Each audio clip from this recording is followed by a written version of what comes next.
घने जंगल के बीच बसे छोटे से गांव में रहती थी आशा, एक सासी और जिगुयर की। गांव वाले हमेशा उसे जंगल के उस गहरे हिस्से में न जाने की चेतावनी देते थे जहां कालू नाम का विशाल गोरिल्ला रहता था। कालू इस जंगल का राजा था, जिसके बारे में कहा जाता था कि उसके पास रहस्यमयी शक्ति है। एक दिन जंगल की सुंदरता में खोकर आशा कालू के इलाके में पहुंच गई। कालू की आंखों में एक अजीब आकर्षण था और आशा को डर की बजाय शांति का एहसास हुआ।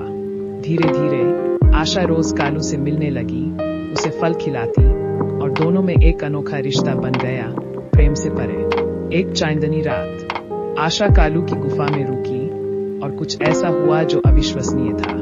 एक अदृश्य शक्ति ने उसे अपनी गिरफ्त में ले लिया और जब वह सुबह जागी तो उसके शरीर में अजीब बदलाव महसूस हुआ।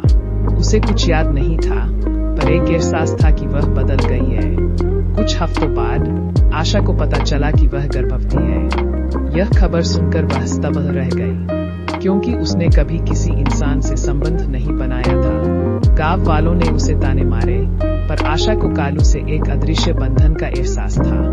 समय बीतता गया और आशा ने एक स्वस्थ बच्चे को जन्म दिया, जिसके पास गोरिल्ला और इंसान दोनों के लक्षण थे। बच्चे के जन्म के बाद गांव वालों का नजरिया बदल गया। उन्होंने आशा और बच्चे को स्वीकार किया और यह घटना गांव की एक रहस्यमयी कहानी बन गई, जो पीढ़ी दर पीढ़ी बताई जाती रही।